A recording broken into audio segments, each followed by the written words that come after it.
père, il était harki. J'ai suivi ton chemin pour comprendre ton histoire, pour tisser un lien entre le vide et ta mémoire.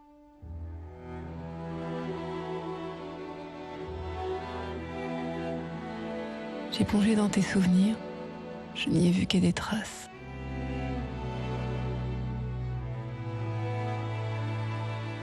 Pour parvenir du silence au rire, il m'a fallu trouver ma place. Tu as construit ton empire avec tes foi et lois. Moi, j'avais besoin de comprendre tes choix. Cet amour qui résonne en moi, j'ai voulu mettre des mots sur des non-dits. Je veux savoir qui je suis. Je veux savoir d'où je viens.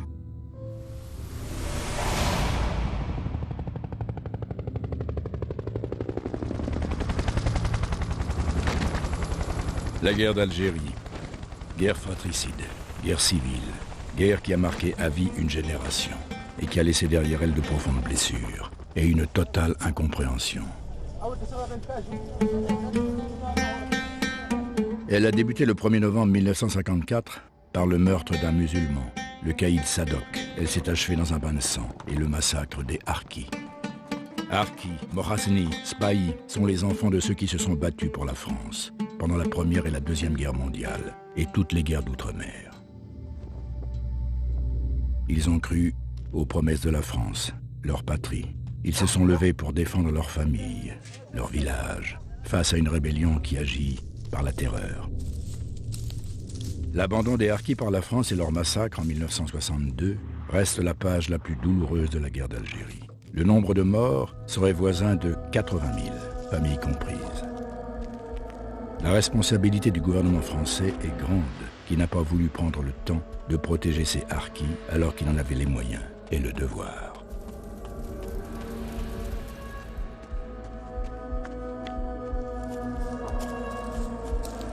Ceux qui ont combattu en Algérie restent marqués par cet abandon, sans précédent, de leurs camarades.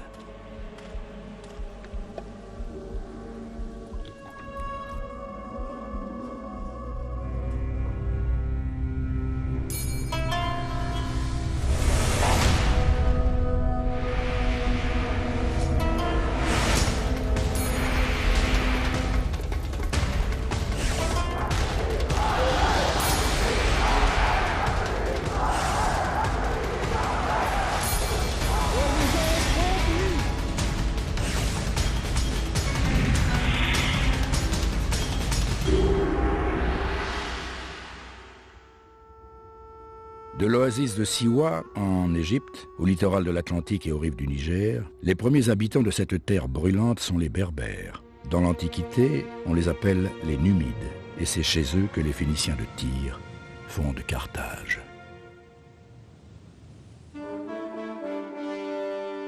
C'est en Numidie, intégrée à l'Empire romain, que naît saint Augustin en 354, dans une société imprégnée de romanisation et de christianisme. Au fil des siècles, les influences et les invasions se succèdent. Les Byzantins, les Vandales, les Arabes, les Espagnols, les Turcs, Berbères judaïsés, Caïna, légendaire reine de l'Aurès, animent la résistance à l'invasion musulmane jusqu'à sa mort, au début de 702. Au début du XIXe siècle, le sultan règne sur les 4 provinces, Alger, Constantine, Oran et Médéa. Mais la puissance du Dey est avant tout celle d'Alger, plaque tournante du commerce d'esclaves et base des pirates. Il n'a jamais existé d'État algérien, il y a eu des tentatives à plusieurs reprises. L'Algérie a été une colonie occupée par plusieurs États successifs. En 1830, un différend financier entre Paris et le Dey d'Alger se transforme en incident diplomatique. Et la France en profite pour intervenir, avec le soutien tacite de ses voisins, qui veulent mettre un terme à la piraterie qui sévissait en Méditerranée. Alger tombe en quelques jours devant le corps expéditionnaire du général Bourmont. Cette victoire ouvre la voie de la colonisation. Dans un pays qui n'est pas encore un État, les Français découvrent un peuple, mosaïque de 3 ethnies, pétri par les dominations qui ont façonné son visage et sa culture, les Berbères, les Juifs, les Arabes. C'est la France qui établit les frontières et qui donne par décret du 14 octobre 1839 un nom à ce territoire, Algérie. La Constitution de la Troisième République déclare cette Algérie territoire français. Dès le début de sa conquête, la France se trouve confrontée au problème du statut de sa nouvelle colonie, l'Algérie, et au destin des populations qui la peuplent. Car pour devenir citoyen français à part entière, conformément au décret de 1870, les musulmans doivent renoncer à leurs droits coutumiers et coraniques et accepter les lois de la République. Leur représentation est limitée au Parlement d'Alger et dans les conseils généraux et municipaux. Cette représentation nationale va attendre 1944 et la création d'un second collège.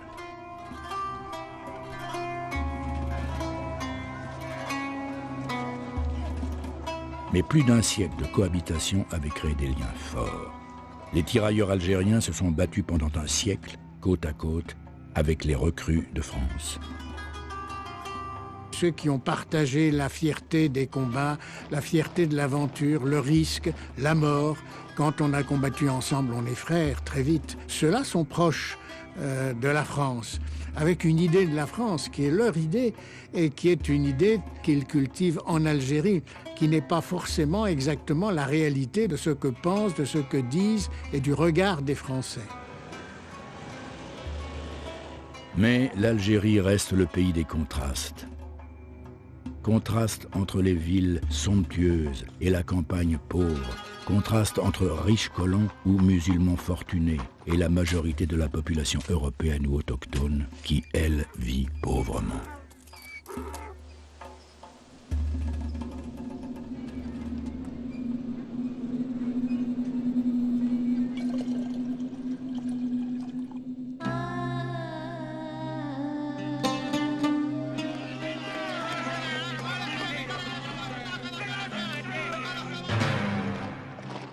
Le 8 mai 1945, alors que le monde entier célèbre la capitulation de l'Allemagne nazie, une émeute éclate à Sétif.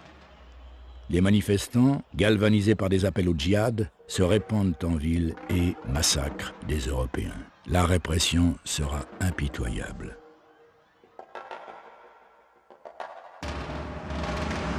La France obtient un répit de 10 ans. Mais la conjoncture internationale a changé. C'est l'époque où la sourde bataille pour les zones d'influence est engagée entre les grandes puissances. Les États-Unis laissent la France affronter seule les communistes vietnamiens appuyés par la Chine jusqu'à la défaite de Dien Bien Phu. On retrouve les traces des services secrets britanniques et espagnols dans le déclenchement des révoltes du Maghreb. Mais surtout, c'est la grande expansion de l'Union soviétique, qui, en profitant du grand mouvement de décolonisation, essaie de remplacer les anciens pouvoirs coloniaux, forte de son implantation idéologique. Après avoir occupé par la force l'Europe de l'Est, l'URSS vise plus haut et plus large. Il y a une opération de pénétration en Afrique qui est lancée dans toute l'Afrique, en particulier par Khrouchtchev, et qui vient en aide en particulier aux Égyptiens, qui intervient en Afrique noire également. Le 1er novembre 1954, encouragés par la défaite française en Indochine, les nationalistes algériens déclenchent l'insurrection par une série de 30 attentats et de sabotages qui font 8 morts sur l'ensemble du pays. Guy Monroe est l'une des victimes. Arrivé depuis 3 semaines, ce jeune instituteur et son épouse ont choisi avec enthousiasme d'enseigner à des enfants d'un village perdu, du massif des Aurès. Mais celui qui est visé dans le bus qui les transporte vers Arris, à travers les gorges de Tiranimine, c'est l'un de ces caïds choyés par l'administration et considérés par les nationalistes comme des traîtres. Un petit nombre d'hommes est à l'origine de ce mouvement révolutionnaire. Son but, c'est l'indépendance. Il parviendra à l'imposer. Mais déjà, l'idée avait germé en France. Dès 1920, les ouvriers émigrés travaillant en France sont pris en main par le Parti communiste français. Ils ont eu les aides des pays arabes, ils ont eu les aides des pays communistes, et puis, dans une certaine mesure, ils ont également eu l'aide des pays anglo-saxons. Il est certain que l'Amérique, la CIA en particulier, et puis les syndicats américains ont aidé le mouvement de libération algérien. Mais ils perçoivent aussi ce malaise qui monte dans les couches les plus démunies de la population, et ils comprennent que les espoirs d'une vie meilleure préparent le terrain de la révolte. Le FLN, comme tous les mouvements révolutionnaires, est loin d'être monolithique, et ce seront les éléments les plus radicaux qui finiront par s'imposer devant les mouvements les plus anciens, comme le MNA, le Messali Hadj. Le FLN va tuer bien davantage de musulmans algériens opposés à sa cause que d'Européens. Son but évident était de faire basculer la population musulmane dans son camp par tous les moyens, y compris la terreur. Je gardais les chèvres avec des copains, et d'un seul coup, il y a un gars qui est passé avec un impair, et sous son impair, on sentait qu'il avait un fusil. Il s'est arrêté pour nous dire les gars, il n'y a pas les soldats de l'armée française par ici. Non. Il fait 2-3 pas, et puis il se retourne et dit vous m'avez pas vu, hein. Non, on vous a pas vu. Et on est rentré en vitesse avec nos troupeaux de chèvres et de moutons, avec la peur, pour la première fois, on voit ce qu'on entendait dire un filaga. C'était une poignée de révolutionnaires dans le Djebel qui dominaient notre village et des villages environnants, et ils ont préparé les gens avec des moyens vraiment rudimentaires, c'est-à-dire des couteaux, des pelles, des pioches, petits bidons d'essence, voire quelques fusils de chasse. Et le 20 août 1955, à midi, pile, ils ont attaqué l'Épée Noire, ils ont arrêté des bus et tué des gens, ils ont brûlé autour de nous. Et c'est là vraiment la prise de conscience que les événements avaient commencé en Algérie. Et c'est là où, si vous voulez, la peur s'est installée dans nos ventres. Je vais arriver, mon père complètement vidé, avec son calot dans la poche, ses chaussures dans la main, était pieds nus, en hurlant, c'est la guerre. Il était complètement bouleversé. Jean Daniel, pourtant partisan de l'indépendance de l'Algérie, le dit. Les premiers maquisards de novembre 1954 ont livré d'abord une guerre civile pour transformer tous les Algériens en étrangers à l'intérieur d'un territoire francisé. C'est ainsi que le MNA de Messali Hadj sera peu à peu éliminé. Quand le garde champêtre est arrivé au bris de la mairie, ils l'ont pris, ils l'ont égorgé. Tout le monde se posait la question pourquoi, parce que c'est un ancien déjà lui-même du MNA. Mes parents sont tués par les FLN à l'Algérie. Je me suis retourné dans tous les sens et bien je voulais me venger de ces gens-là qui m'ont fait beaucoup de mal. Mon père, soi-disant que c'était une personne qui travaille pour la France, et bien ils ont demandé une amende. Et lui, il a dit, moi je ne connais pas ces gens-là. Pourquoi que j'ai payé cette somme d'argent? Et bien, ils sont vengés sur lui. Voilà. Mon père était engagé militaire, il était parti en Indochine. À son retour d'Indochine, il était toujours militaire, sous contrat. Et au cours d'une permission, ça devait être début 57, au cours d'une permission, les gens du FLN sont venus le chercher.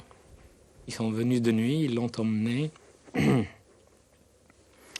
On ne l'a jamais revu.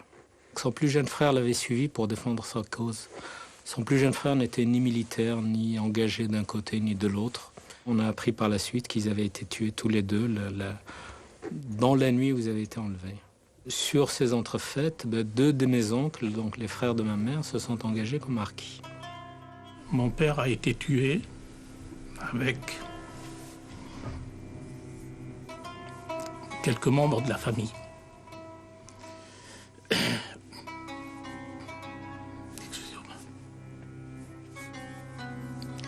Il a défilé comme tout le monde.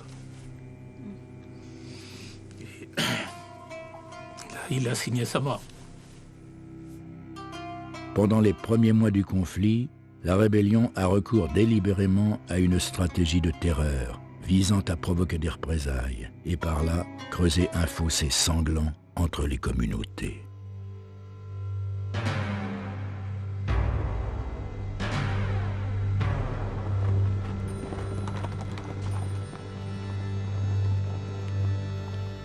Cette prise en main de la population par le FLN va devenir atroce. On massacre les familles et leurs animaux pour des faits les plus anodins.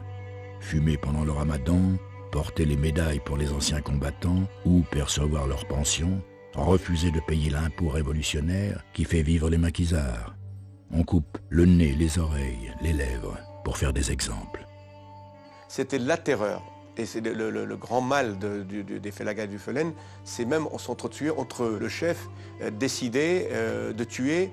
Il n'y avait pas de jugement, il avait la vie et la mort sur les uns comme sur les autres. Le FLN, quand il est arrivé dans les années 54, 55, 56, son premier geste, c'est de s'attaquer aux notables, aux médecins, aux instituteurs, brûler les écoles. C'était le travail qu'a fait le FLN. Et ça, on ne le dit pas assez. On reporte tout sur l'armée, sur les harkis, mais le FLN a été le premier à pratiquer la torture. J'ai vu des dizaines et des dizaines de gens égorgés sur le bord de la route. La première personne que j'ai vue égorgée, c'est en 55, en novembre 55. Je vous assure que ce n'est pas beau, quelqu'un d'égorgé. C'était un gars qui revenait d'Indochine et il était libéral de son unité. Il prenait sa retraite et on lui a dit « tu pars avec nous ». Il leur a dit « non, j'arrive, je vais rester avec ma famille quelques jours et puis après, si vous revenez, je partirai avec vous ». Non, ils l'ont sorti, ils l'ont égorgé. Sans raison valable. La seule raison, c'est parce qu'il n'a pas voulu les suivre. Et de le voir ça le matin, au lever du jour, ça vous traumatise. Hein. Pendant 8 jours, je n'ai pas dormi. Pendant 8 jours, je n'ai pas dormi. Je n'ai pas réussi à m'endormir. Les paysans prennent les armes pour se défendre eux-mêmes. Et celui qui en a l'idée, c'est un ethnologue, Jean Servier, qui se trouve dans les Aurès pendant la fatidique Toussaint Rouge de 1954.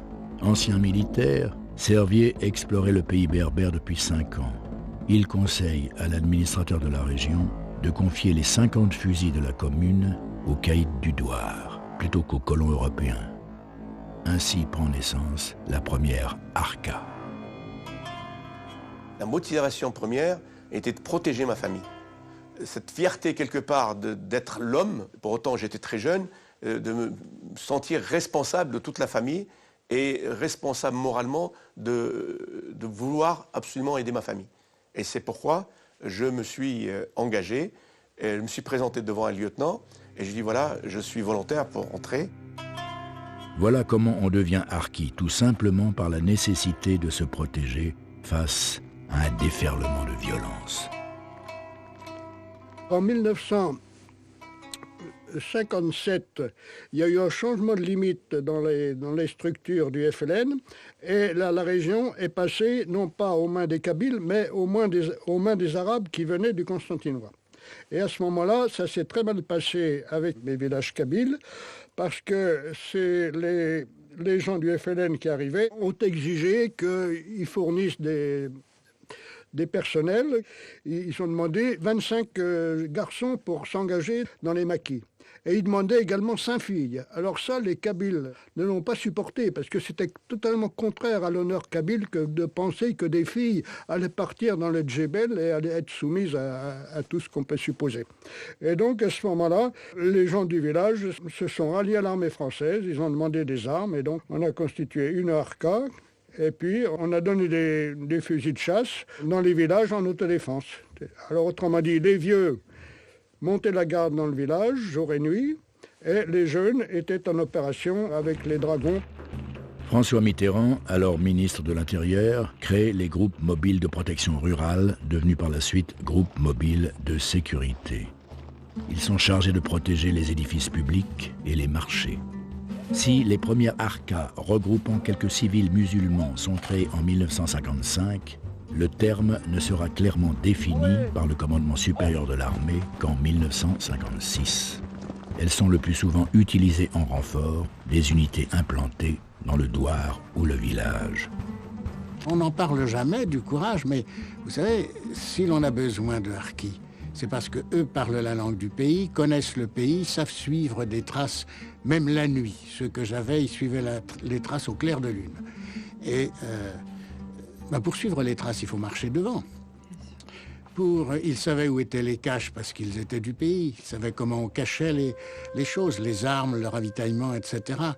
Si vous allez chercher les caches, vous n'êtes pas derrière les autres, vous êtes devant les autres. Ils étaient très souvent devant les autres. Et donc, ce sont des hommes qui ont pris des risques. Ils prenaient des risques constamment. Le statut des harkis est précaire. Il est soldé chaque mois, mais ne peut prétendre à aucune sécurité sociale ni retraite. Il peut être radié sans préavis, et s'il est tué, sa famille ne reçoit pas de pension. Leur rôle sera amplifié en 1959 par le général Schall, qui a compris tout l'intérêt de leur coopération. Ceux qui restent à la fin de toutes les opérations, qui sont toujours sur place le soir, ce sont les harkis. Les tirailleurs, les légionnaires, les spahis, ils rentrent chez eux dans leur poste et dans leur caserne. Les harkis qui protègent le village, les harkis sont toujours là. Et tout ce qui s'est passé, en bien ou en mal, ils l'assument, et ils l'assument pendant 7 ans. On faisait beaucoup d'ouvertures de route, beaucoup la nuit. Nous avons comme mission aussi, c'est bien entendu d'être en tête des sorties de la compagnie ou des sections sur le terrain, à la recherche, bien sûr, de Felen. À l'époque, on a parlé ça des félagas. On travaillait énormément. On était très peu payés, mais le peu d'argent, ça nous permettait quand même de nourrir et aider la famille.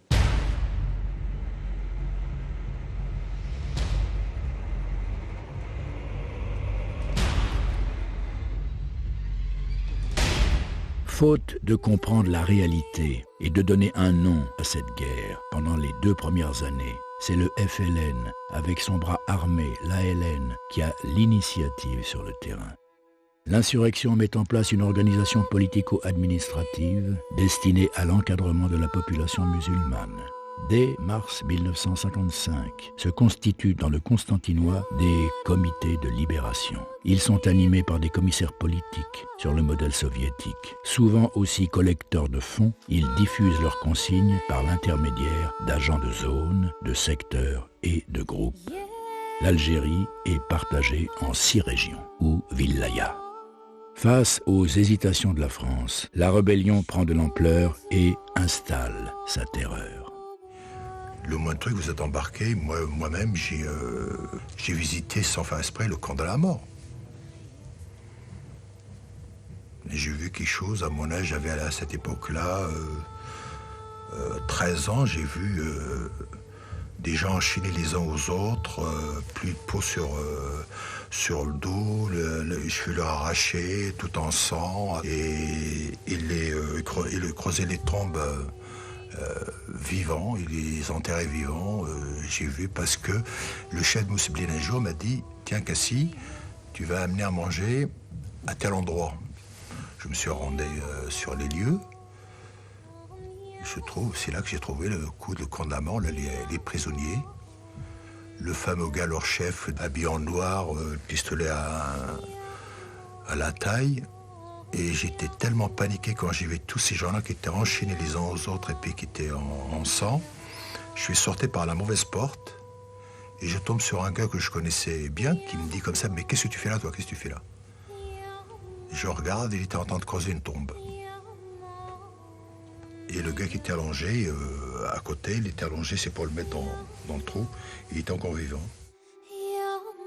Début 1956, près d'1 millier de villageois qui s'étaient constitués en groupe d'autodéfense sont massacrés sur ordre d'Amirouche. Les effectifs militaires en Algérie sont augmentés. Le service militaire est porté à 27 mois. La réponse du FLN, une section du contingent est exterminée dans une embuscade dans les gorges de Palestro, leur corps horriblement mutilés. Le point culminant sera atteint avec les massacres des civils à El Halia et Philippeville, dont la responsabilité incombe au FLN. Les représailles de l'armée, appuyées par les milices européennes, sont terribles, mais ainsi le FLN a atteint son but. La coexistence entre les deux communautés est compromise. Dès lors, les services de renseignement ne peuvent que cartographier ce qu'ils appellent la contamination et le pourrissement. C'était le trafic d'armes du FLN que nous voulions contrer. Ce trafic d'armes était très important à partir des pays de l'Est. La Tchécoslovaquie, la Bulgarie, l'Allemagne même. Après l'indépendance de l'Algérie, on a vu arriver en Algérie les gens des pays de l'Est qui servaient d'encadrement. Il ne faut pas oublier que cette révolution algérienne était une révolution marxiste au départ. Un grand nombre de musulmans avaient choisi initialement la France. C'est en les éliminant que le FLN cherche à imposer par la terreur le respect des principes révolutionnaires. Avec l'idéal révolutionnaire, le pays visé doit pourrir de l'intérieur et s'effondrer de lui-même. Il y a plusieurs guerres civiles qui se superposent. Il y a une guerre entre la France et le mouvement de libération algérien.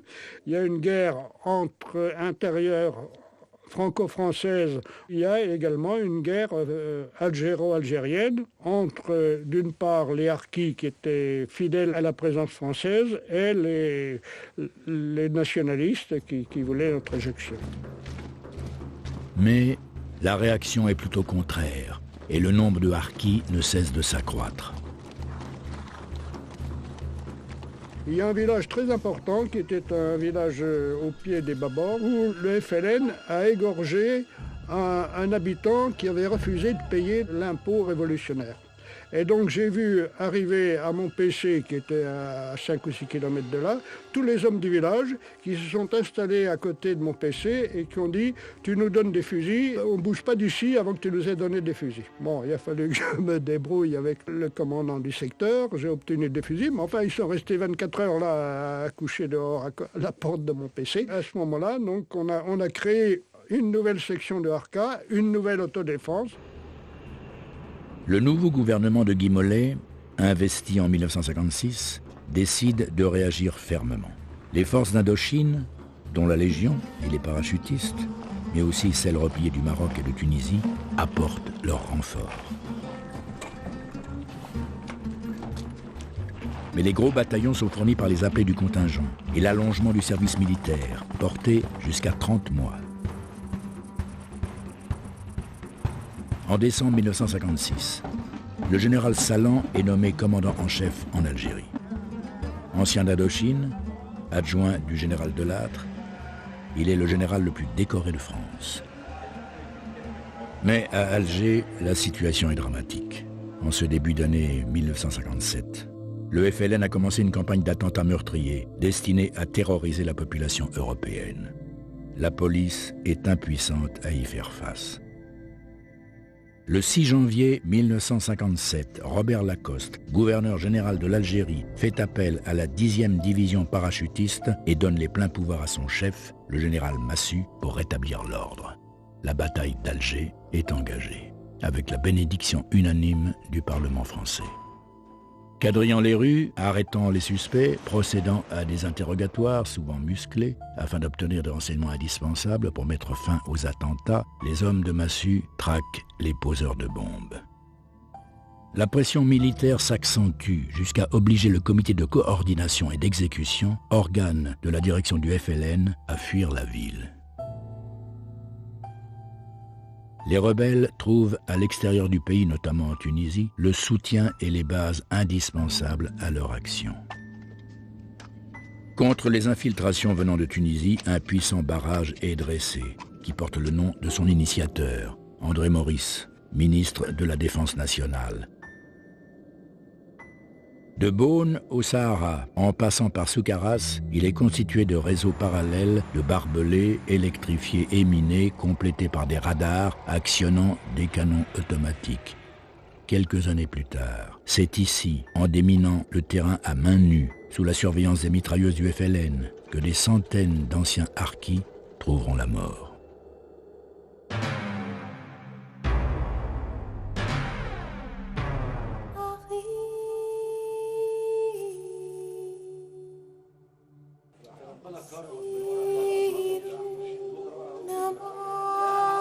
Les officiers des affaires algériennes sont au contact des populations par l'intermédiaire des sections administratives spécialisées, SAS, créées en septembre 1955 et généralisées par Jacques Soustelle, alors gouverneur général de l'Algérie.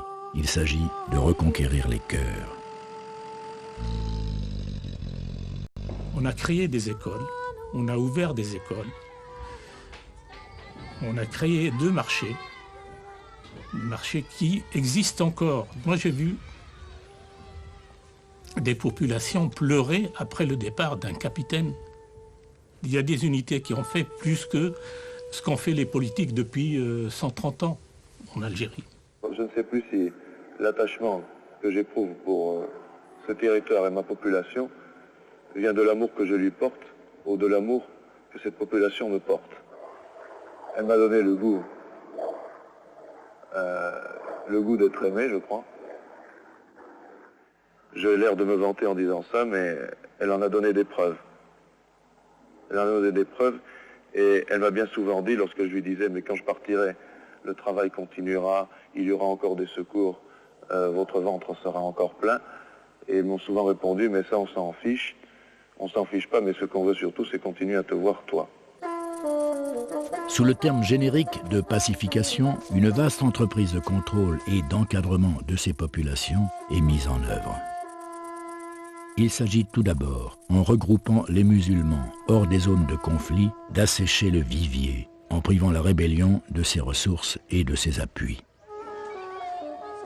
Ce n'est pas naturellement sans conséquence pour ces paysans et ces éleveurs déracinés rassemblés dans des villages de regroupement.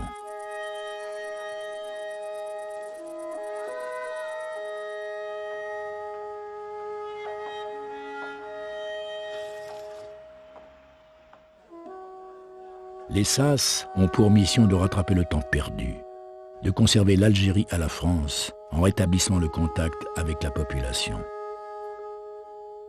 Leur équipe est composée d'attachés civils, d'infirmiers ou d'infirmières, renforcés par des vacations de médecins militaires, du Marsen, petit groupe composé de 10 à 30 Mohasseni musulmans chargés de la protection. Interviennent également dans certaines SAS des équipes médico-sociales itinérantes dites MC. Elles sont composées à la fois d'infirmières, d'éducatrices et d'assistantes sociales qui créeront des ouvroirs, veilleront à la scolarisation des filles, établiront des contacts naturels et confiants avec les femmes musulmanes et les aideront à sortir de leurs conditions. On faisait des cours plutôt de périculture, d'hygiène, de tricot, de couture. Elle nous disait toujours « je veux être comme toi ». Quand ils voyaient les véhicules, les enfants venaient, ils étaient tout heureux, les mains mouillées, la figure mouillée, et ils nous faisaient voir qu'ils s'étaient lavés, qu'ils avaient suivi nos conseils, donc qu'ils étaient propres. Et les harkètes, c'était des filles qui avaient 15, 16, 17 ans, qui voulaient travailler avec nous pour vivre comme nous. Donc on les prenait, on les formait sur place. Et alors, elles étaient payées sur des crédits harkis. Elles n'avaient pas leur nom officiel sur la feuille de paye, si vous voulez. Donc on n'a jamais pu prouver, quand on est rentré, que ces filles avaient travaillé avec nous. Mais en même temps, la France est en train de perdre une autre bataille, car le FLN est en passe de réussir à internationaliser le conflit. Après Messali Hadj, soutenu par le Kremlin, le FLN et le GPRA ont recherché dès le début des soutiens extérieurs. Les crises de Suez et de Sakiet seront exploitées pour demander la condamnation de la France par l'ONU.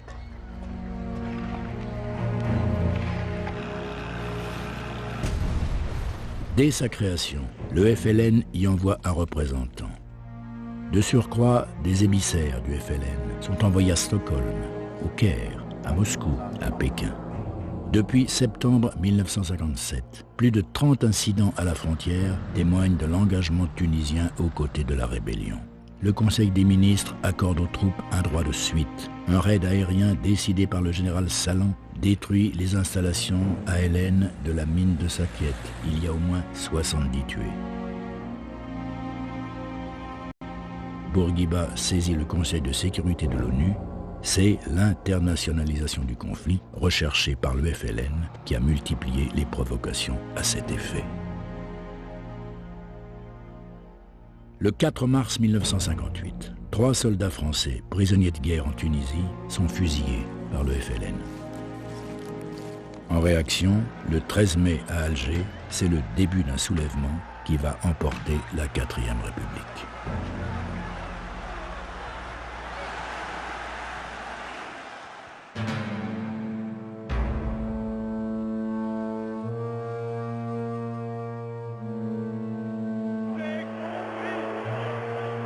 Inquiète de la politique parisienne et indignée par l'annonce du FLN de l'exécution de 3 jeunes appelés du contingent, Alger s'insurge le 13 mai 1958 et réclame le retour de Gaulle au pouvoir. Sur le forum d'Alger, c'est la fraternisation entre les Européens et les musulmans, avec un immense espoir pour l'avenir. Les espoirs que cette année 58 ont fait naître. Espoir à la fois sur le plan humain et sur le plan politique. Sur le plan humain, parce que mai 58 a été marqué par des scènes de fraternisation bouleversantes à travers toute l'Algérie. Jeune adolescent, j'ai vu à la télévision ces scènes et je les ai encore dans la mémoire et dans le cœur. Et j'ai également en mémoire le récit de 2 témoins prestigieux de ces événements, l'un militaire, le commandant de Saint-Marc, qui sera le fer de lance de la rébellion de l'armée en 1961 et qui a payé par quelques années de prison cette rébellion, et l'autre civil, l'écrivain Michel Déon, membre de l'Académie française. Élie de Saint-Marc dit dans son dernier ouvrage, L'aventure et l'espérance, que le 16 mai 58, je n'ai pas honte de le dire, dit-il, j'ai pleuré. Et j'ai pleuré en voyant ces scènes de fraternisation. À Paris, la crise politique se transforme en crise de régime. Le général de Gaulle est prêt à revenir au pouvoir, même au risque d'un coup d'État qui devient inutile. Le général de Gaulle est investi Premier ministre le 1er juin 1958. 3 jours plus tard, il est à Alger. Nul ne saura jamais s'il était sincère lorsqu'il lança du balcon le fameux « Je vous ai compris !»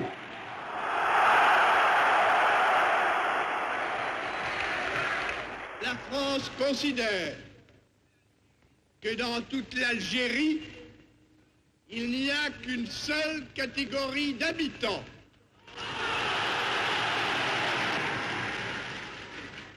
Il n'y a que des Français à part entière.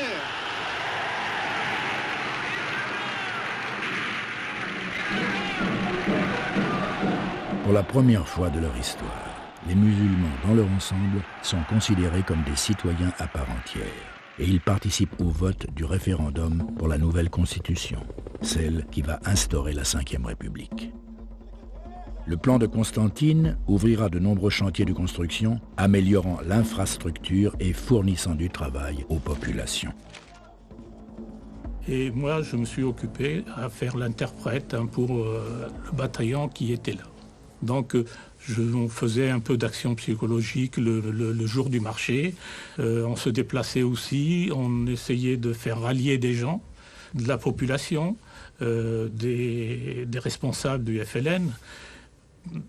Ça a été un peu mon travail de 58 à 62.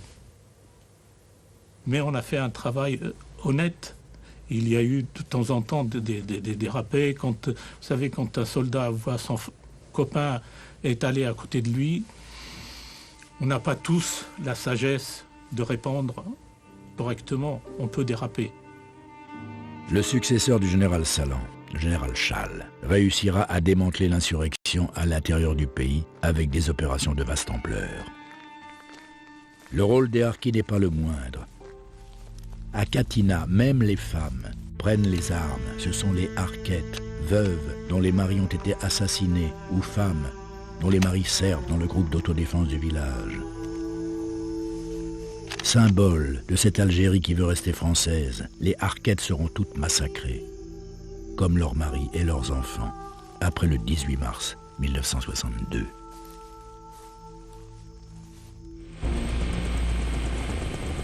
Les résultats de l'armée sont spectaculaires. La moitié du potentiel de la LN est détruit en quelques mois.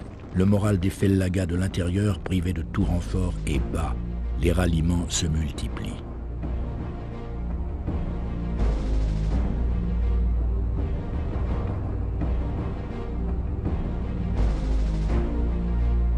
Vous avez à liquider la force rebelle qui voudrait chasser la France de l'Algérie et y instaurer sa dictature de terreur, de misère et de stérilité. Tout en menant l'action des armes, vous avez à contribuer au développement matériel et moral des populations musulmanes, à les attirer à la France par le cœur et par la raison. Des maquisards répondent à l'appel du général de Gaulle qui demande la paix des braves. L'essentiel, voyez-vous, c'est essayer d'arriver à arrêter cette tuerie. C'est ce qui pèse le plus actuellement. J'ai côtoyé le peuple pendant des mois et des mois, et j'ai senti qu'il souffrait. Nous voudrions être pour quelque chose dans la reconquête des esprits et des cœurs entre les Européens et les musulmans, afin que notre exemple puisse servir à l'avenir à tous les Français d'Algérie, sans distinction de race ni de religion, afin qu'ils comprennent que cette lutte atroce doit arriver à sa fin et qu'un terme soit trouvé à la souffrance et au deuil de 10 millions d'êtres humains. Je crois que c'est l'essentiel de la lettre que nous avons signée. Parmi les ralliés, les hommes du commando Georges, qui portent le nom de leur capitaine, Georges Griot.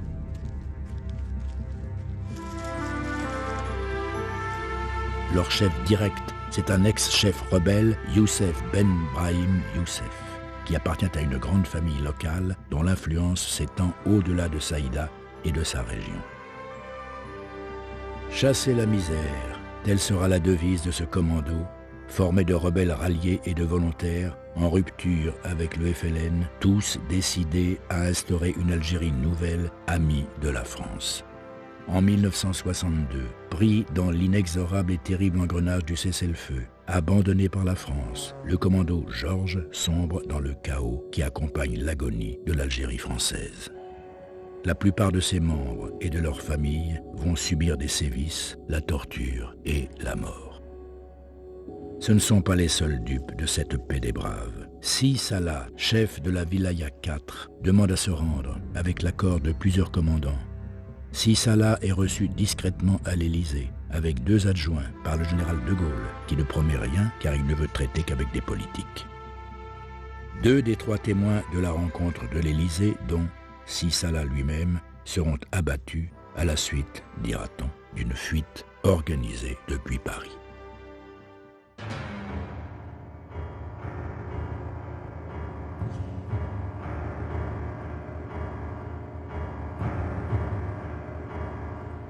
La métropole n'a pas échappé au conflit algérien.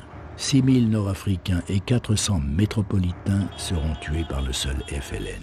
En 1954, environ 200 000 Algériens vivent en France, venus gagner de l'argent pour leur famille. Cette population était soumise à la dictature implacable, impitoyable et extraordinaire du FLN. Dès la fin de 1954, la lutte pour le pouvoir est engagée entre le FLN et le MNA. Assassinats, enlèvements, mutilations, tortures, extorsion de fonds, que la presse qualifiera de règlement de compte entre Nord-Africains. À Paris, oui. Ils utilisent les mêmes moyens qu'ils ont amené ça de l'Algérie. Ça rabattait sur les gens qui ont un commerce ou des ouvriers qui travaillent. Ils les font payer des amendes tellement chères, les gens, ils ont un peur bleu. La personne qui ne payait pas le premier avertissement, c'était un tabassage en règle. Et le deuxième, une exécution. J'ai personnellement ramassé des gens cousus dans des sacs qui avaient refusé de payer les cotisations. Le trafic d'armes se développe. Les fonds sont extorqués sous la menace. Les récalcitrants sont mutilés ou assassinés. Cet impôt rapportera au FLN environ 40 milliards de francs. La FLN, ils ramassaient de l'argent et ils achetaient des armes, mais ils attaquaient même les policiers dans les portes cochères à Paris, mais il y avait beaucoup plus des attentats. Ils faisaient la loi en France. C'était beaucoup plus dur que je crois que sur le terrain en Algérie. Parce qu'on ne sait pas le coup d'où ça vient. D'une cave, d'un étage, d'une rue, d'un coin de rue, d'un magasin, on ne sait pas.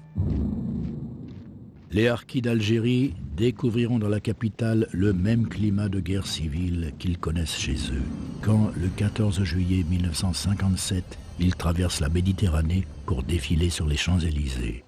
Ils seront agressés dans les rues par des membres du FLN. Le 27 août 1958, une offensive généralisée est déclenchée. Attentats, incendies, sabotages visent des dépôts de carburant, des voies ferrées, des policiers, des hommes politiques. Et après coup, je comprends maintenant que la création de la force de police auxiliaire, commandée par le capitaine Montaner, a été de la part du Premier ministre de l'époque, M. Michel Debré, une réponse à cette situation. C'était une réponse militaire à un état de guerre. Et après, j'ai suivi mon capitaine jusqu'à Alger, à la source d'Alger. Et c'est là qu'il m'a dit, bon, bah, si tu veux rentrer en France, c'est le moment ou jamais. Il faut rentrer en France parce que là, ça commence déjà des bruits. Et puis, si vous voulez, je vous envoie à l'AFP, à Force Police Auxiliaire de Paris. Ma mission à moi, c'est arriver à travailler avec la Force Police Auxiliaire à Paris, les renseignements, tout ce qui concerne, et essayer d'éliminer les FLN à Paris. Le but de cette opération était, 1, de démontrer de façon voyante que tous les musulmans n'étaient pas partisans de la rébellion. Ça, c'était l'aspect psychologique. Et 2, essayer de repérer les dépôts d'armes de l'organisation spéciale. Il s'agit d'une harka autonome, organisée en 3 compagnies, implantées dans divers arrondissements de Paris. Elles sont composées de musulmans recrutés en Algérie auprès des SAS. Moi, mon rôle à l'époque, entre autres, c'est de faire un peu le tri des gens qu'on pouvait envoyer, qui étaient fiables, qu'on envoyait ici. La préfecture de police a monté cette compagnie de harkis qui ont été recrutés en Afrique du Nord et qui ont travaillé dans la région parisienne. D'abord en prenant en compte des quartiers qui étaient comme la Goutte d'Or ou Ivry, par exemple, du côté de la Porte d'Ivry ou le 13e arrondissement, des quartiers qui étaient très occupés par la population musulmane, donc surveillés de très près par le FLN qui faisait cracher l'impôt et qui exigeait des services de la part de ces gens-là. Et c'est à partir de cette population et de ces harkis qu'on a eu des renseignements qui ont permis aux harkis de Paris, donc à la préfecture de police, qui était dirigée par M. Papon, d'avoir des résultats très importants. On a démantelé dans certains arrondissements tout ce qu'on appelait la collecte de fonds ou même le terrorisme local. Cette harka sera particulièrement efficace, mais en 18 mois, les calots bleus compteront dans leur rang 46 morts et 82 blessés. Ils ne sont pas morts d'une mort naturelle. Hein. Je n'ai jamais douté des missions que j'ai amenées jusqu'au bout. Je n'ai jamais douté. Le FLN trouvera des soutiens nombreux et déterminés en France, auprès de réseaux très divers, dont Simone de Beauvoir ou Jean-Paul Sartre, des ecclésiastiques aussi, des avocats, des hommes politiques. Il y avait des utopistes chez eux, des rêveurs, mais il y avait des gens qui étaient parfaitement au courant. Par exemple, certains communistes français ont donné au FLN les dépôts d'armes qui leur restaient de la guerre de 44-45. Certains français, par exemple, dans les milieux du cinéma ou dans les milieux de la presse, se sont fait une gloire d'aider le FLN parce que c'était une espèce de façon de jouer la résistance. Ils intègrent le très médiatique réseau Janson, des porteurs de valises, qui convoient armes et argent au profit du FLN. Des complicités à très haut niveau travaillent à l'abandon de cette terre d'Algérie, comme Henri Curiel, directement lié à l'URSS. Son réseau personnel, à base de militants communistes infiltrés dans les administrations et dans l'armée, lui permettra de bénéficier de documents volés. Il y avait au gouvernement M. Michelet, qui était garde des Sceaux, et qui renseignait directement le GPA, c'est-à-dire qui renseignait directement le FLN en Égypte. Donc il y avait une complicité à très haut niveau, à tel point que Michel Debré un jour a dit au général de Gaulle « Michelet m'empêche de travailler pour la lutte contre le FLN, ça n'est plus possible ». Et de Gaulle lui a répondu « Alors démissionnez, je donnerai votre place à Michelet ».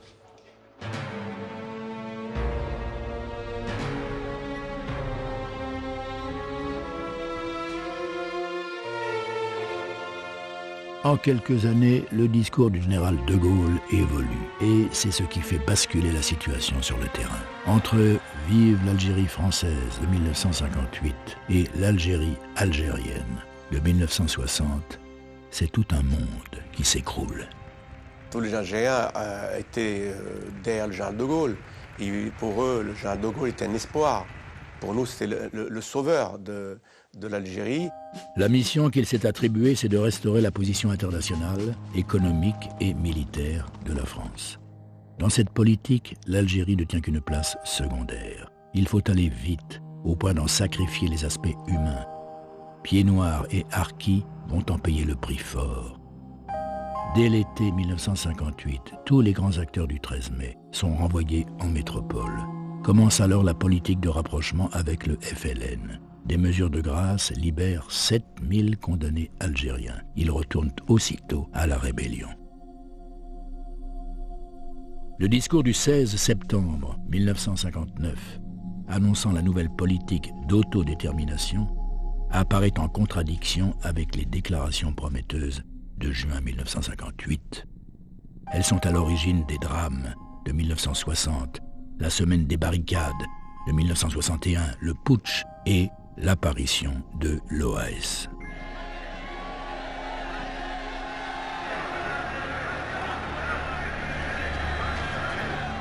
Le putsch des généraux mérite une attention à part, car au-delà du fait militaire, ses principaux acteurs ont en mémoire le souvenir douloureux de l'abandon des populations indo-chinoises quelques années plus tôt. Alors qu'en peu de temps le discours officiel a changé d'orientation, le malaise s'étend dans l'armée française et la population musulmane, enjeu de la guerre, comprend que la France se désengage. L'armée s'est révoltée non pas pour prendre le pouvoir, il s'agissait, d'aller jusqu'au bout en Algérie pour bâtir une Algérie nouvelle avec la France, d'ailleurs avec un tas de réformes bien entendu. Comment des gens d'honneur ont-ils pu désobéir à un tel point à leur devoir? C'est une erreur d'appréciation. Ils ont cru qu'ils allaient refaire le 13 mai. Au moment du putsch, j'étais encore dans le Djebel. Je n'ai pas compris du tout. Ma réaction, ça a été de dire qu'est-ce qui leur prend de se révolter? Parce que nous, sur le terrain, on est en train de gagner la guerre. J'avais la population en main dans tout le bâbord. Le général Schall, personnage intègre et accepté de tous, intelligent et pondéré qui connaît bien les questions de l'OTAN, estime que la sécession des départements français d'Algérie ouvrirait une brèche dans le dispositif occidental au profit des soviétiques. Homme de cœur, lucide, il prévoit les massacres que provoquera le départ des Français. Il refuse d'abandonner les populations que la France a compromises auprès du FLN.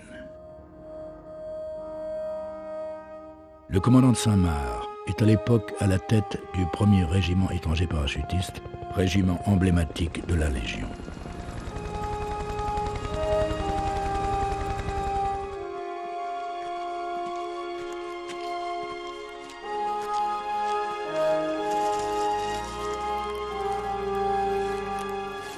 Très jeune résistant et déporté après Saint-Cyr, il sert 3 fois en Indochine, où il doit abandonner au Viet Minh la population du village de Ta Long au Tonkin.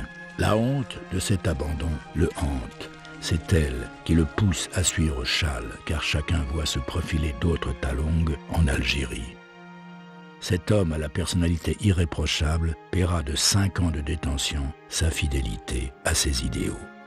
Il y a un moment où lorsque la discipline, la légalité vous oblige à faire quelque chose qui est contraire à votre conscience, il faut dire non. Après l'échec du putsch, qui ne durera que 4 jours, Salan et Jouot plongent dans la clandestinité. Malgré les ordres donnés, les magistrats retiendront les motivations patriotiques des accusés et certains dessous douteux de la politique gaullienne, comme l'affaire Sissala. Le mot de la fin sera prononcé par le général de Pouilly, commandant le corps d'armée d'Oran, qui a refusé de se rallier au général Challe, déposant au procès Salan. J'ai choisi la discipline, j'ai également choisi de partager avec mes concitoyens et la nation française la honte d'un abandon. L'histoire dira peut-être que leur crime fut sans doute moins grand que le nôtre. Sur ces entrefaites, l'OAS, Organisation de l'armée secrète, voit le jour. J'avais 18 ans, donc je décide de rejoindre l'OAS. Avec des jeunes, nous étions uniquement des jeunes. Le but n'était pas de tuer, mais d'intimider ceux qui aidaient le FLN ou les porteurs de valises. Un beau jour, j'ai vu débarquer la police chez moi, un dimanche d'ailleurs. J'étais arrêté immédiatement, menottes aux mains, embarqué, garde à vue et compagnie.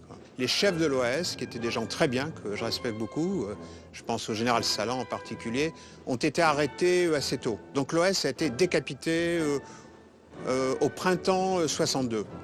Il y a eu une certaine anarchie au sein de l'OAS, c'était l'apocalypse. L'OAS tombe dans l'extrémisme et la terreur, une débandade qui desservira la cause même pour laquelle l'organisation a été créée. L'OAS, c'était quoi? C'était un mouvement... Il y avait des gens très, très divers dans l'OAS. Dans un mouvement clandestin, il y a toujours des débordements ou des gens incontrôlés ou incontrôlables. Mais le sort des harkis était déjà scellé.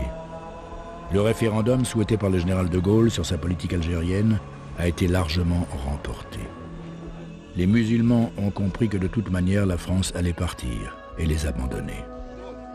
Ce qu'ils étaient loin de deviner, ce sont les conditions de cet abandon, surtout que des promesses avaient été faites. Janvier 61, le commandant en chef a envoyé un message à lire jusqu'au niveau des compagnies, toutes les compagnies dans l'Algérie, disant l'armée restera pour permettre le retour au calme. Pierre Messmer envoie un message en mai 1961 qui se termine par la France n'abandonnera jamais aucun de ses enfants. Alors, beaucoup de harkis, peut-être hommes simples, se disent « je suis enfant de la France ». De rupture en reprise, de rencontres secrètes en rencontres officielles, le parcours des discussions avance vers ce que la presse va nommer les accords d'Évian. Puisqu'ils veulent tous qu'on leur donne tout, aurait déclaré, dit-on, le général de Gaulle. Il est rare quand même qu'un pays gagne militairement une guerre, qu'un pays gagne psychologiquement une guerre, car il ne faut pas oublier le vote intervenu en Algérie massivement en faveur de l'Algérie française, et que malgré cela, le pouvoir politique décide de donner à son adversaire la victoire politique. Les conditions du FLN sont les mêmes depuis toujours. Indépendance immédiate de l'Algérie. Unité politique des populations vivant en Algérie. Intégralité territoriale de l'Algérie, Sahara inclus. Le général abandonne le Sahara en septembre 1961. Il cède sur le principe du maintien d'une minorité institutionnelle 6 mois plus tard. Et finalement, il abandonne l'Algérie en acceptant les accords d'Évian, signés le 19 mars 1962 par Louis Jox, Robert Buron et Jean de Breuil pour la France et Krim Belkacem pour le FLN. Toutes les autres composantes de la population d'Algérie, dont les Pieds-Noirs, ont été exclues de ces négociations. et aucune réponse n'est donnée à la demande française concernant les prisonniers détenus par le FLN. Je me considérais comme un Français à part entière. Et les Algériens, ils savaient que l'Algérie, c'est De Gaulle qui l'a donné, hein. C'est pas eux qui l'ont gagné. Hein. Le volet politique des accords d'Évian ne fut respecté que sur les points favorisant le FLN. Aujourd'hui, le cessez-le-feu est proclamé. Le cessez-le-feu n'est pas encore la paix.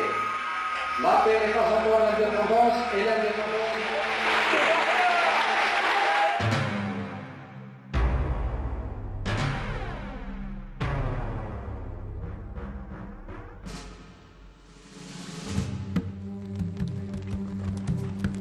À travers la sauvagerie des exécutions qui ont décimé les harkis, le FLN montre qu'il n'a pas pardonné à ceux, beaucoup plus nombreux, qui avaient choisi la France. En 1960, les effectifs des harkis atteindront 63 000, répartis en 800 harkas. Joints aux Mohasni et aux autres supplétifs, ils représenteront près de 200 000 hommes qui ont choisi la France, alors que les effectifs rebelles culmineront quant à eux à 48 000 en 1958. Ce fait, ajouté au revers militaire de la LN et à la surenchère des résistants de la dernière heure, sera la cause principale de la sauvagerie pratiquée à l'encontre des harkis après l'indépendance.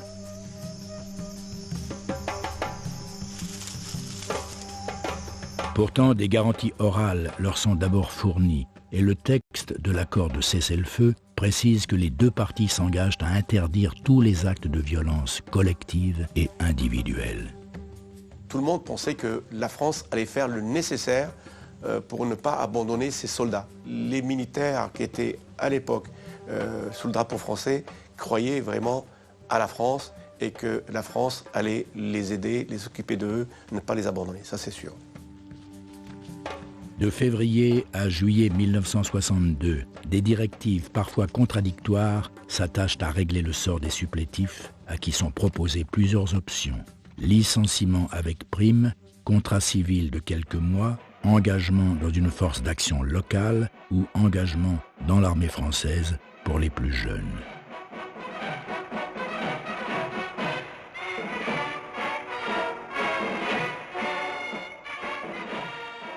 La moitié de ceux qui sont partis ont refusé leur prime.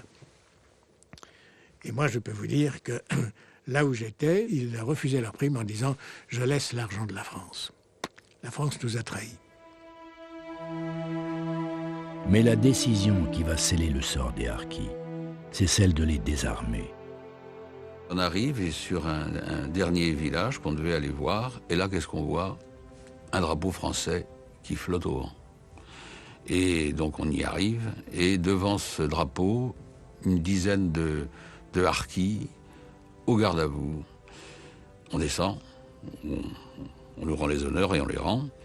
Et puis le maire musulman arrive, nous salue et nous invite les officiers à prendre le thé. Et mon compagnon de compagnie dit « Mais, monsieur le maire, vous savez ce qu'il y a autour ?»« Ah oui, je sais, il y a une ferka là, il y a une katiba là, il y a... Mais, monsieur le maire, vous n'allez pas tenir. Ouais, on tiendra. Ça fait... Ils sont déjà essayés il y a 15 jours, on les a étrillés. Non, vous inquiétez pas pour nous. » Et notre commandant de compagnie lui dit « Ah oui, monsieur le maire, mais il y a un hic, c'est vous devez rendre vos armes. » Je vois l'horreur de la situation, parce que dans le bled, on ne s'en rendait pas compte. Et ce maire lui a répondu « Mektoub, faites ce que vous devez faire. » On a rencontré donc d'autres harkis. Je me souviens d'une soirée passée avec eux en bivouac. Hein. Ils étaient autour de nous et on était une petite section devant eux. Et on ne parlait pas, personne ne parlait. Et j'ai même écrit dans mon petit journal de bord que ces supplétifs nous regardaient avec un air sombre, interrogateur et un peu envieux. Parce que nous, on allait être rapatriés et on les abandonnait. Voilà. Le 26 mars, le colonel Boumdien, chef de l'armée de l'extérieur, lance un appel général à la désertion des frères algériens avec promesse de pardon. Mais ces directives secrètes au Wilaya prescrivent de se montrer conciliants envers les harkis afin de ne pas provoquer leur départ en métropole, ce qui leur permettrait d'échapper à la justice de l'Algérie indépendante. On ne sait pas très bien ce qui se passait. C'est après qu'on a vu les gens qu'on fusillait sur les routes, à distance, on regardait à la jumelle, et vous imaginez la fureur des officiers, des sous-officiers, des hommes de troupe devant ce spectacle qu'on voyait à la jumelle et on ne bougeait pas, l'arme au pied. De nombreux supplétifs sont convaincus par les promesses du FLN et renoncent à une expatriation qui effraie leur famille. Deux populations qui vivaient ensemble de façon moyenne depuis un siècle passé, personne ne croyait à un départ généralisé de l'armée. Et moi, j'ai eu des premiers soupçons, réellement les vrais soupçons, c'était dans les années 60, vers 61, où un des officiers m'a dit « Écoute, plie bagage si tu veux rentrer, tu rentres chez moi, tu as de la place. » Je ne voulais pas. J'étais persuadé de rester. Je n'avais pas de sang sur les mains. Le seul truc, c'est que j'ai fait ramener des gens vers la France, vers l'armée plutôt. C'est la seule chose qu'on pouvait me reprocher à l'époque. Après les accords d'Évian, j'ai une musulmane qui vient me voir, qui me dit « Voilà, mademoiselle, la Wilaya 4 veut que j'aille les rejoindre. Je sais que je serai violée et tuée. Qu'est-ce que vous pouvez faire pour moi ?» 20 minutes ou une demi-heure après, arrive une autre qui me dit la même chose, mais qui me rajoute « J'ai peur qu'on me demande de tuer mes camarades. » Dès le cessez-le-feu, un plan d'évacuation des zones non urbaines est mis au point. Par étapes, les unités françaises remontent vers le nord, les unes étant relevées par les autres. Ainsi, les harkas sont-elles passées en compte aux unités relevantes qui n'auront pas le temps de s'attacher à ces supplétifs inconnus. Elles les laisseront sur place plus facilement après les avoir désarmés parfois au prix de subterfuges déshonorants. Étant chef de commando d'une unité donc particulièrement engagée dans la guerre, les représentants du FLN ont demandé que je sois envoyé en France tout de suite. Le colonel commandant le secteur opérationnel m'a fait connaître ce désir. Je lui ai dit, il n'est pas question que je parte sans mes harkis. Les règlements de compte et des sévices graves commencent dès le départ des unités. Le 9 mai, Georges Pompidou rappelle que le devoir de porter assistance à des personnes en danger s'impose à tout militaire. Mais le 12 mai, Louis Jox, dans une directive, menace de sanctions les complices de ces rapatriements en dehors du plan prévu. Le message est repris le jour même par le ministre de la Guerre, contrairement à des déclarations antérieures et même à ce qui a été écrit. On a désarmé les harkis parce qu'on avait peur qu'ils partent à l'OAS. Et c'est clair. Et surtout, on avait peur que ces 250 000 harkis soient capables d'écraser les quelques milliers de fels qui restaient dans la nature. Des harkis parvenus à Marseille ont été refoulés vers Alger et auraient été, dit-on, massacrés dès leur débarquement. J'étais kidnappé comme ça. Voilà. Juste une dizaine de jours après le cessez-le-feu, avant le référendum. J'étais battu, j'étais 5 jours les pieds en l'air. Il y en a même qui sont enterrés vivants, surtout au camp du Maréchal, où ils torturaient les gens et les tabassaient, puis ils leur faisaient creuser des trous et les enterraient vivants. Ils criaient encore et puis soit une jeep, soit quelque chose, ils passaient dessus sur les trous et puis ça le finissait ou on le laissait comme ça la nuit de toute manière et il meurt. J'ai été fait prisonnier par le FLN par la suite. Le surlendemain de l'indépendance, j'ai été arrêté et là, ça a été le gros truc. Il y avait 2 personnes en tenue que je ne connaissais pas. Et il y avait d'autres personnes, des civils, que j'ai connus, dont certains que j'ai aidés, que j'ai sauvés de la prison. si ce n'est pas d'autre chose. Ils nous ont sortis dans la nuit, ils ont tué mon oncle, et moi, ils m'ont laissé pour mort. Ils m'ont tabassé, j'ai 17 cicatrices sur la tête, sur le corps, 17 cicatrices, ils m'ont laissé pour mort. J'ai été en ville, bon, il y a un médecin qui m'a soigné. Quand j'ai voulu partir, j'ai été arrêté une seconde fois et là, ils m'ont emmené dans un camp à la frontière algéro-tunisienne où j'ai vu mourir des dizaines de gens pour déminer la ligne Maurice. Ma mère a réussi à me faire évader, elle m'a caché un certain temps, le temps de me préparer des faux papiers, et avec l'aide d'un gars du FLN. Le monde était fort. C'est lui qui m'a fait les papiers, et c'est lui qui a réussi à me faire embarquer.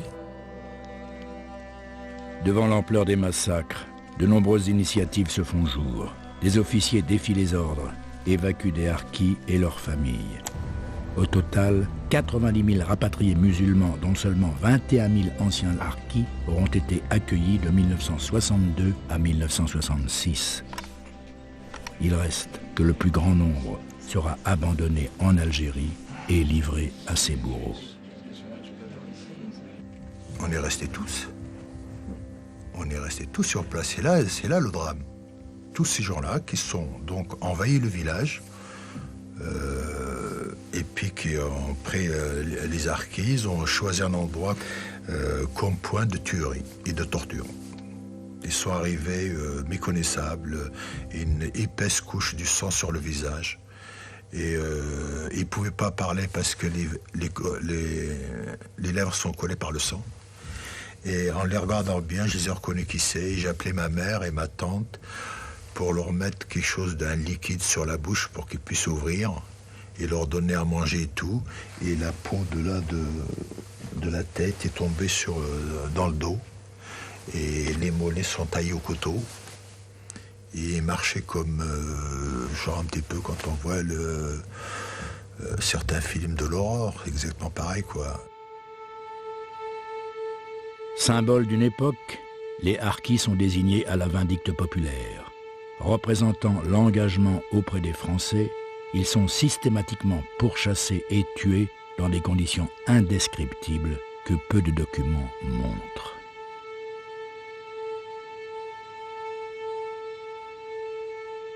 Entre autres horreurs, des hommes du commando Georges seront ébouillantés puis coupés en morceaux.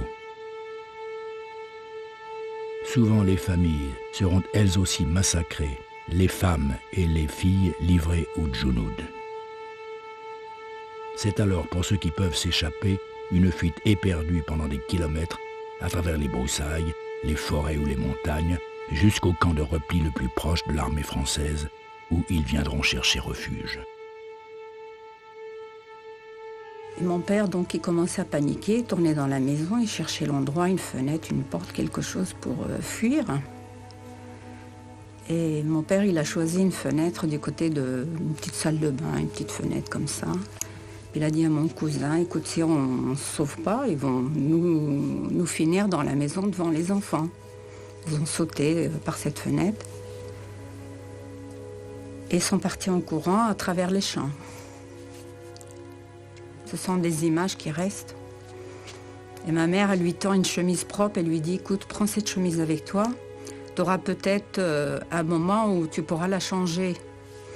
Alors il a dit, cette chemise que j'ai sur moi, j'aurai même pas le temps peut-être de la salir, elle sera sous la terre. Tous les villageois, ils se sont mis à courir derrière eux. Et ils s'appelaient dépêchez-vous, il y a les harkis, on va les attraper. Ils se sont mis à courir derrière eux. Ils ont couru tellement fort, ils ont réussi à attraper donc, cette caserne. Et comme c'était l'indépendance, donc l'armée n'avait plus le droit de tirer sur qui que ce soit. Et le gardien n'a pas voulu les laisser rentrer. Il y avait des milliers de personnes derrière, enfants, vieillards, femmes, hommes, avec petits drapeaux, vive l'Algérie, vive l'indépendance. Et attraper ces harkis-là, on va leur faire ceci, cela. Ils ont poussé le gardien, ils sont rentrés à l'intérieur. Puis il y a eu des officiers qui sont venus, ils ont dit, vous n'avez rien à faire ici. On n'a plus le droit de faire entrer qui que ce soit. Et ils ont dit, écoutez, on est des harkis, regardez ce qui se passe derrière, vous nous refoulez, on est morts. Il dit, on est des harkis, on a besoin de protection aujourd'hui. Donc ils les ont gardés. Le camp de regroupement où nous étions, un certain nombre de gens ont décidé, pour sauver leur vie, de partir. Et donc un soir, vous aviez une colonne de civils qui se dirigeait vers la caserne, qui était un peu plus loin. Et arrivés devant la caserne, les militaires nous ont dit « vous ne pouvez pas rentrer ». Parce qu'ils n'avaient pas reçu l'ordre ou parce que, je l'ai appris par la suite, les ordres étaient de laisser les harkis en Algérie et de ne pas les ramener en France. Je me souviens très bien que nous sommes restés plusieurs jours dans la forêt, à proximité de la caserne. Le seul effort que les militaires ont fait, c'est de nous garder en quelque sorte. Ils avaient placé des armes pour éviter que les membres du FLN viennent nous tuer les uns après les autres. Et nous étions restés comme ça à peu près une semaine. Et ce n'est qu'après que l'ordre est arrivé où effectivement nous a autorisés à rentrer dans la caserne. L'abandon des harkis reste à jamais une blessure au cœur de ceux qui, sur ordre, durent abandonner leurs camarades de combat à la sauvagerie du FLN. La France, elle aurait dû préparer le retour. On ne peut pas abandonner ses soldats. Aucune armée au monde abandonne ses soldats. Ça, on ne peut pas renier complètement la parole donnée, surtout quand ça vient d'un président de la République ou d'un gouvernement qui se respecte. Encore plus, ils ont décidé de désarmer, de les abandonner.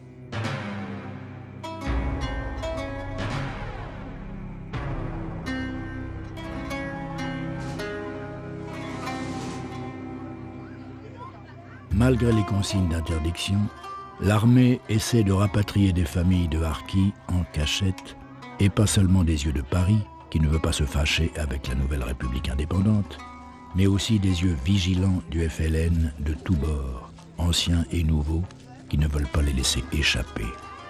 Il ne fallait pas sortir, il ne fallait pas montrer sa tête, il fallait rester, on était restés à plat ventre parce qu'il y avait des fenêtres autour, il y avait des immeubles. Donc il dépassait toute la caserne et on voyait les gens, ils étaient en fête, ils cherchaient les harkis. C'était la musique, c'était la fête, c'est circulé, et puis ça tournait autour, parce qu'ils ont su sûrement qu'il y avait des familles harkis. Donc ils tournaient autour des casernes pour voir s'il n'y avait pas une famille qui était rentrée là. Donc il ne fallait pas bouger, il ne fallait pas sortir, il ne fallait pas... Et puis on est parti. En pleine nuit. Et là, c'est là que j'ai découvert donc les familles dans notre village. Il y en avait une dizaine de familles. C'était les FLN qui faisaient les barrages, qui contrôlaient et tout. Il ne fallait pas qu'ils s'aperçoivent du tout qui transportaient des civils. Et il y avait un bébé de 3 semaines, peut-être un mois, qui pleurait dans le camion et ils l'ont entendu. Donc quand ils se sont aperçus que les camions transportaient des enfants. Ils ont sifflé sur les camions, mais il a fait semblant qu'il n'avait pas entendu. Et là, il a tracé. Les gens sont entassés sur des bateaux, les uns sur les autres, prêts à tout pour laisser derrière eux la peur et la mort pour un avenir incertain. Mais dans cet avenir, il y a la vie et l'espérance. On avait une femme qui était enceinte, mais presque à accoucher. Alors le médecin disait, elle va accoucher sur le bateau. Alors on essayait de lui faire comprendre qu'elle accouche à Alger, puis mais non, je viens comme ça, même si je dois mourir, je viens comme ça, je reste pas à Alger.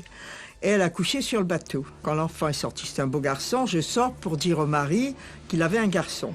Et c'est la première fois qu'un homme musulman me disait, dis-moi, ma femme, comment va-t-elle?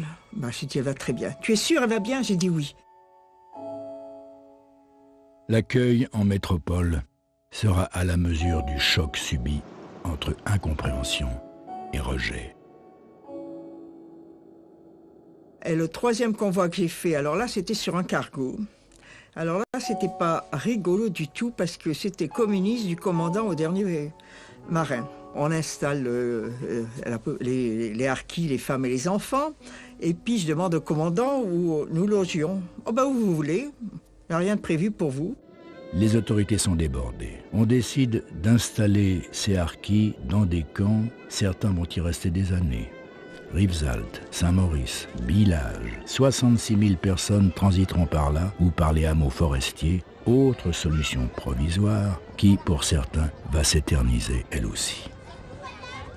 La plupart partiront en quelques mois, soit à l'aide de leurs officiers, soit par l'intervention de quelques autorités locales. On a vu arriver des militaires de Perpignan qui ont commencé à construire un camp de toile, des îlots, alors des tentes, hein, à n'en plus finir, et très vite on se retrouvait 15 000. L'école était dans le camp même, on n'allait pas à l'école communale. Je crois qu'il devait y avoir entre 15 000 et 20 000 personnes dans le camp Joffre à Rivesaltes. L'école de la commune ne pouvait probablement pas accueillir tous ces enfants qui arrivaient. Donc c'est les militaires qui nous faisaient classe. Les seuls qui ont fait l'effort de nous accueillir ou de nous ramener en France, c'est les militaires. Donc c'est eux qui nous ont hébergés aussi. Et l'été, les militaires nous organisaient aussi un peu nos congés, en quelque sorte, ou nos colonies de vacances. Les camps n'étaient pas des prisons, au contraire. Dans les camps de Rivesaltes, Saint-Maurice-l'Ardoise et de Billas également, il y avait une formation professionnelle pour les hommes et pour les femmes. La vie était facile dans les camps. De rester, tout est payé. Et rester dans les camps. Et c'est ceux-là qui se sont aperçus, plusieurs années plus tard, qu'ils ont malheureusement pas réussi leur vie, surtout pour leurs enfants. Quand j'entends dire c'est comme une prison, moi je suis désolé, la prison c'est la Méditerranée, c'est pas ici. Hein. C'est d'abord en Lozère, à l'initiative de son député, Henri Trémollet de Villers, que les harkis vont pouvoir entamer leur réinsertion. À trois maires, Maître Alméras, le maire de Villefort, Maître Copper, le maire du Blémard, et Monsieur de Lescure, maire de Vieille-Vic, ont accepté de recevoir des harkis et s'en sont occupés d'une manière remarquable. Et entreprise passionnante, humaine.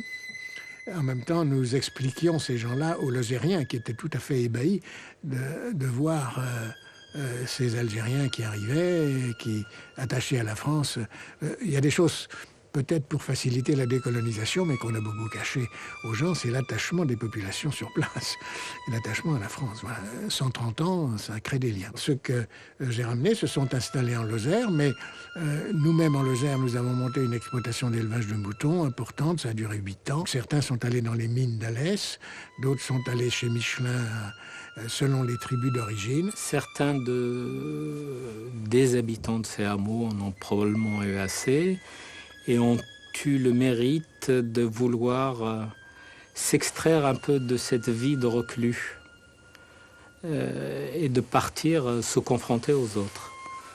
Et ça a été le cas de mes oncles qui ont choisi de quitter le hameau pour venir en Normandie, à Rouen. C'est un peu une chance pour mon frère et moi, puisque ça nous a permis là de nous confronter avec les autres. J'arrivais à la fin de ma scolarité, je passais le certificat d'études. L'instituteur me dit écoute, tu as peu de chances de l'avoir. Ben, je dis écoute, je vais essayer, c'est pas grave. Et nous avons été 3 à l'avoir sur toute sa classe. Donc, et j'étais parmi ces 3. Vous tombez sur des gens bien qui acceptent de vous donner un coup de pouce.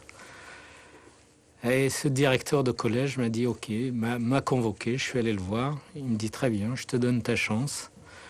Je te mets directement en 5e pendant un trimestre. Si tu tiens le coup, je te garde, sinon tu repars. J'ai passé le baccalauréat et puis j'ai fait quelques études.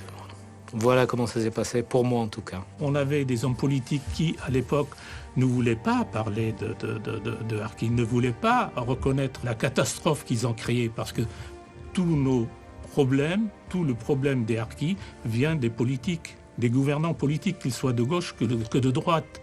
Ils ont mis une chape de plomb sur cette population-là qui a cru, qui a pensé, qui s'est toujours dit qu'elle était française et qu'en réalité, on ne voulait pas en parler, on ne voulait pas les écouter, on ne voulait pas les aider, on ne voulait pas qu'ils s'en sortent. À l'époque, il y avait très peu d'informations. La seule information, c'est que là-bas, il y a la torture, et c'est l'armée qui torture, c'est les harkis qui torturent. Le FLN, c'était des moutons. des braves gens. On ne donnait pas l'explication exacte de ce qui s'est réellement passé là-bas. Pour les harkis, c'était la honte de parler de ce passé-là. Parce que à l'école, et l'école, mon Dieu, était très politisée dans les années 60, les harkis, c'était des collabos. Ça a été entendu, mon fils est arrivé un soir en pleurant. Papa, j'ai regardé dans le dictionnaire, collabo, ça veut dire quoi? J'ai regardé, et tu étais un collabo, toi? Qu'on dit toujours des harkis qu'ils sont des traîtres. Or, c'est insupportable, ça. La blessure était immense, compte tenu du fait qu'au sud de la Méditerranée, on vit de dignité personnelle et de fierté. Autant ils en parlaient peu dans leur famille, autant ils en parlaient peu à l'extérieur, autant ils n'en parlaient qu'à ceux qui savaient et qui pouvaient comprendre l'étendue de la blessure profonde. La blessure, c'est l'abandon. Le choix, non. Aucun regret. Non, aucun. Le seul regret que j'ai, il est énorme. Et je crois qu'avec l'âge aidant, c'est que j'ai trompé des gens pour les faire venir à la France. J'en ai fait rallier des gens. J'en ai fait venir beaucoup. Des gens du FLN comme de la population civile. C'est mon seul regret. Mais mon action à moi, ma position à moi, aucun regret. Et la France n'a pas à rougir, elle a laissé de belles choses en Algérie. On a déformé l'histoire pour quelles raisons, on ne sait pas. Et je vous dis, les politiques n'ont pas été à la hauteur, qu'ils soient de gauche comme de droite. Ils ont été infects avec cette histoire d'Algérie. Ils ne parlent pas à leurs enfants, ils ne veulent pas transmettre à leurs enfants l'énormité de la blessure qu'ils encaissent, ils vivent cette blessure. Voilà pourquoi ils ne parlent pas. J'ai effectivement ressenti qu'il avait souffert parce que ce côté-là, ce côté de l'Algérie, il le racontait pas. C'était quelque chose de très très intime. En même temps, c'est pour ça que je sentais que c'était très douloureux. J'ai appelé mon père, je lui ai dit écoute, je vais aller en Algérie et tout ça. Il m'a dit non, t'y vas pas, tu risques ta vie, tu risques plein de choses et tout. Je dis mais écoute, tu veux pas te confier à moi, tu veux pas me dire des choses que j'ai besoin de comprendre pour me construire. Que ce soit douloureux, je le comprends, mais moi j'ai besoin aussi. Donc du coup, comme c'était un mur un peu entre nous, il a fait donc sa crise cardiaque. Et effectivement, ça m'avait marqué parce que j'ai été le voir à l'hôpital suite à ça.